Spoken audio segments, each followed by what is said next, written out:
Hi guys, 51 here. I'm doing this video because I want to make sure that people understand how the dungeons work in Contest of Champions.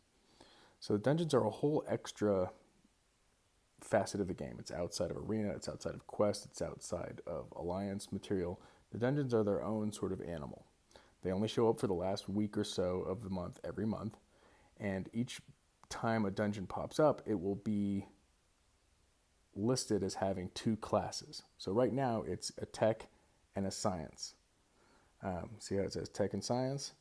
So what that means is that all the guys that you fight once you go into the dungeon are either all tech or they're all science, and there's two sides in the dungeon. So one side will be all tech champs, one side will be all science champs. So you want to bring either all cosmic champs to fight those tech or all skill champs to fight the science, so that way you have a nice advantage.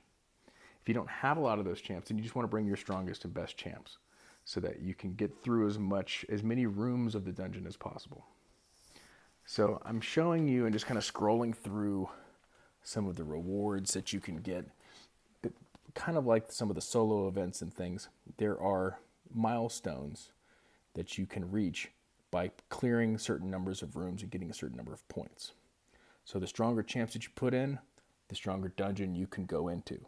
So if you're putting in 2 and 3-star champs, you're probably going to do dungeon 1, 2, or 3. If you're putting in 5-star, 6-star champs, you're probably doing dungeon 7. You get more points in the higher level dungeon, but the fights are much harder. The opponents are much harder. At this stage in the game, if I was playing with one of my friends who's comparable level to me, I would just go in dungeon 7, go power through 5 rooms, and then I'm done. I hit all my milestones, and then I'm sorted out. And why you're doing those milestones is to get artifacts. You can spend dungeon artifacts in the dungeon store. This is what I'm showing you right here. When you first start out, you can get 3-star champs out of there with those dungeon artifacts. Once you get a few more champs in your roster, then you can start getting 4-star champs out of the store. The store actually improves its stock depending on what level you are in. And then once you've got, I think, 8 5-stars in your roster, then you can actually use those artifacts to buy 5-star champs right out of the dungeon store. Okay, so now I've started an arena with a friend of mine who is newer to the game, and he's never really done dungeons, so he asked me to kind of show him how it works. So you can see it's a nice sort of diamond shape. There's 2 paths. There's the left side, there's the right side. There's 4 nodes, 1, 2, 3, 4. So because I brought cosmic champs, I'm going to go to the right and fight against the tech champs. That way I have the class advantage. But the way it works in a dungeon is that each node, nodes 1 and 2, are sending buffs across onto the right-hand path, and nodes 3 and 4 are sending buffs across to the left-hand path. So since my partner is going left, he should be looking at node 3 and 4 and figuring out what buffs he doesn't want to have to face. So if node 3 has a buff that doesn't bother him, but node 4 has something really nasty, he should tell me, hey, 51, take down node 4 for me. And I'll look on 1 and 2 and see which buffs I don't like, and I'll tell him, hey, take down node 1. That's how it's supposed to work. People who don't know how dungeon works, they don't talk. And people get really frustrated. So he forgot to tell me which node he wanted. So I'm reminding him, please choose next time. I just had to choose for him. So now the guy that I'm fighting in the 2nd level, which is Yondu here, only has 1 buff.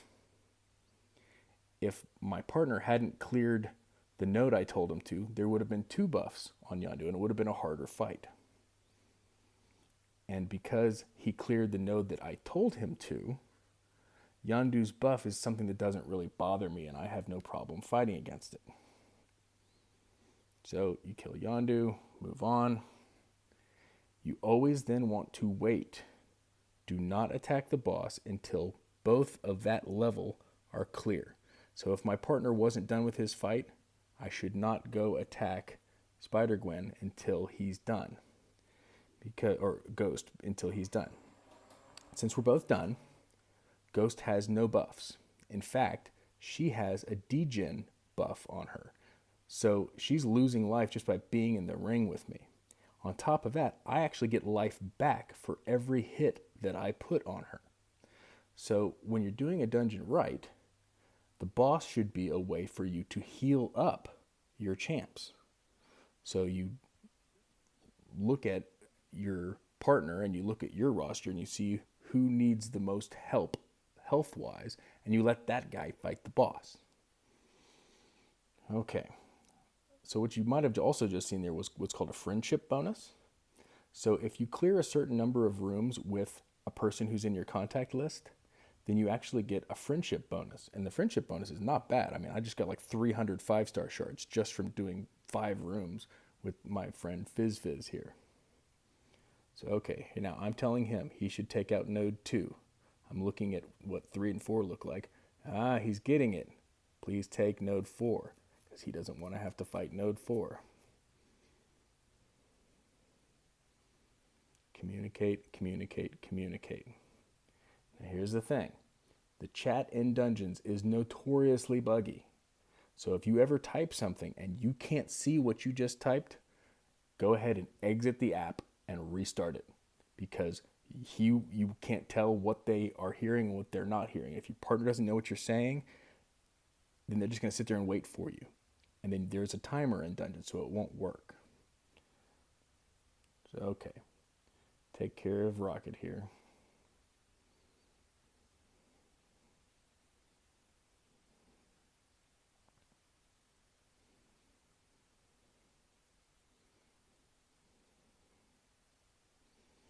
And then I see if my partner is done. He's still fighting. So you can see, because he hasn't cleared the node, Ultron's got 2 buffs. I don't want to fight Ultron with 2 buffs.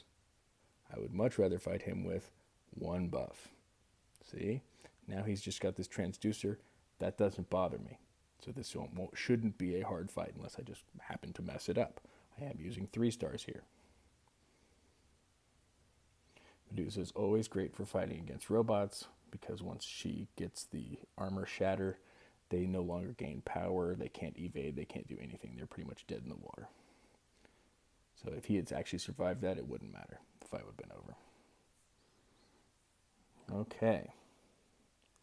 So now, you notice I'm not attacking the boss, because right now the boss is still getting a buff from that node.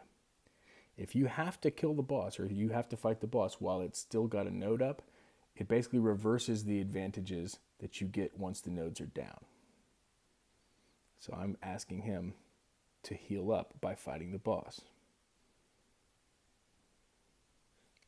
because my champs are at full health pretty much. One of his champs is hurt. I'm making sure that he actually understands what I mean by that.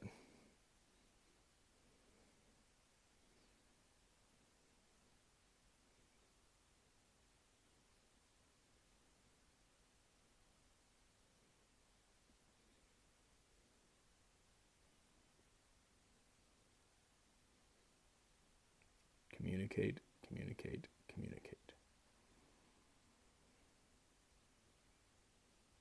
Yeah, so if there was still a dotted line there, because Spider-Gwen was still getting a boost, then there's a degen put on you while you're attacking.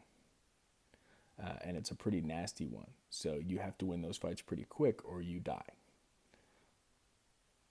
They do that because they don't want somebody like me to just take new players and just blow through all the content, do 10 rooms and say, yay, you did it, and have your partner do nothing. It doesn't matter how good you are. If you're fighting against degen all the time and there's a heal block on, then you can't win those fights forever. I can power through 1 or 2 rooms if I had to, but that's not enough to make it worth my while. So it's actually pretty smart. Okay, starting the next room. That's the thing, after you beat the boss, each time it asks you, do you want to go to the next room, or do you just want to stop here? And it's kind of like, being at a casino. If you stop here, you get 500 points. But if you go to the next room, you could get up to 1,200 points. But if you fail to clear the next room, then you get less than the 500 that you could have had if you just stayed put. So you never start a room unless you're pretty dang sure that you can finish it and clear the boss. So here I'm telling him to take node 2. And hey, he decided that he wanted me to take down node 4. So he's getting it.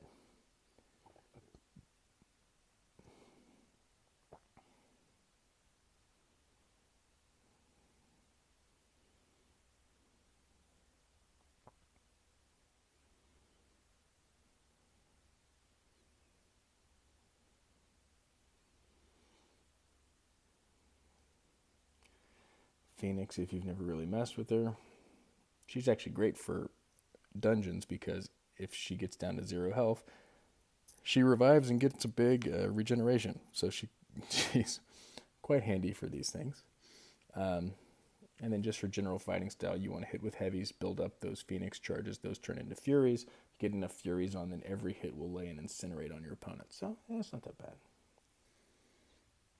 Another robot to fight.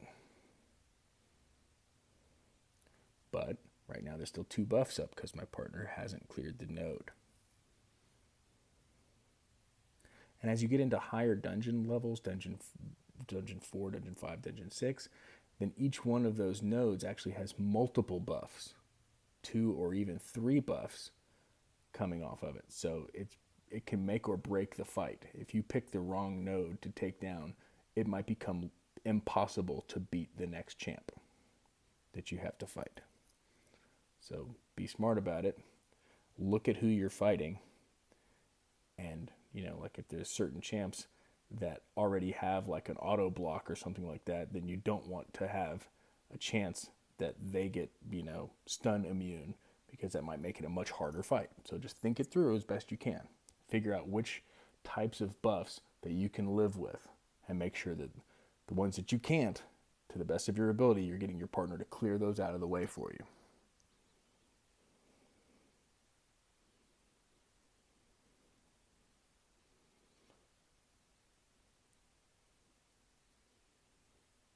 I'm checking to see how he's doing health-wise. He still has all 3 champs, and his Kingpin has a little bit of a nick on him, but generally doing pretty good.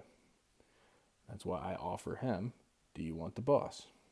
Because my champs are less hurt than his champs.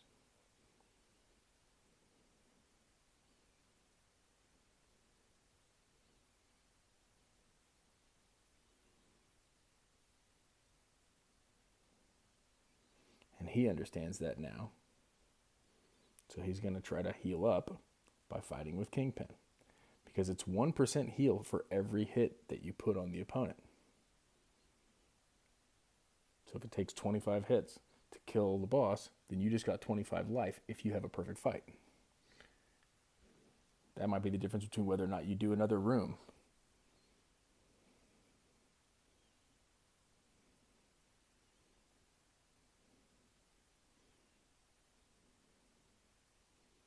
And now he totally gets it.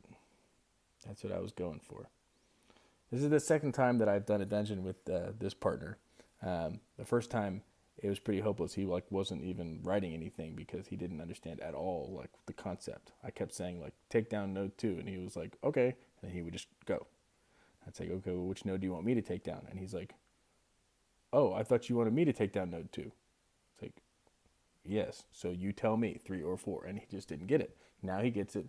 Now he's like an old pro. He's just cruising right through. I still have all 3 champs, so I'm definitely saying yes to the next room. So the more rooms you can clear, the more milestones you get, the more bonuses you get. And for each room that you clear, you get a bonus just from that room. You get tier 4 basic shards, you get gold. So clearing rooms is good. Plus, if you do them with the same people and they're in your contacts list, then you're getting friendship bonuses. Now, if you don't have people in your contact list who are online or available, you can always just say find a match. And then the game will actually just pair you up with somebody who's about the same level of champs. And then you just have to work it out. So that's the problem. It's a crapshoot because if you're playing with people you don't know, they might not even speak English, or they might not speak your language, or they might not have any idea how dungeons are supposed to work. and then it can be very, very frustrating. Or you get into the dungeon and the guy just never moves, and you sit there for 10 minutes, the timer runs out, and you get 0 points. That's frustrating. I've had it happen to me.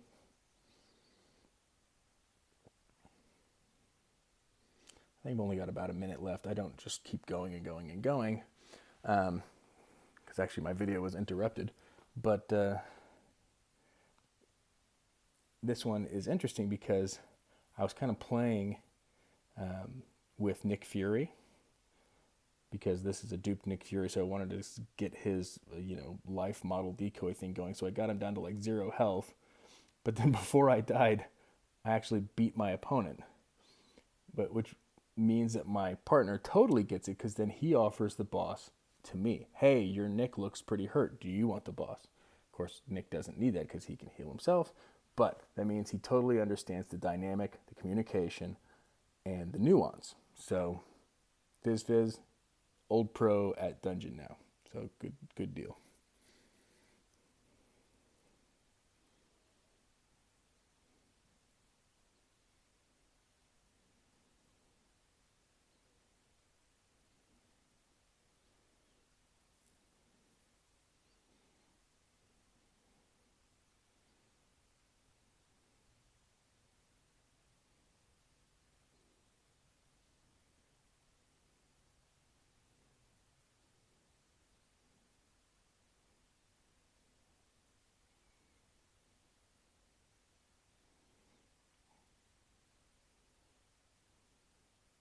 Yeah, so Nick's taking it on the chin, but that's fine, because with Nick Fury, if he gets down to 0, then he gets all of his life back. Instead, I get stuck with like 1%, and I don't know how I managed to pull this off. I should have just taken the hit, but oh well. So now I have, my Nick Fury with like no health going into the final fight.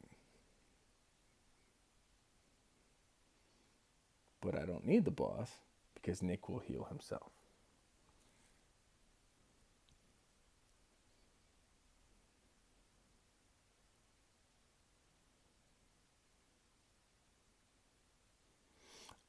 And so what I was about to say about the matchmaking is, if you don't have friends from your contact list to play with and you just have the game match you up with somebody, it gives you a separate bonus for that called the matchmaker bonus.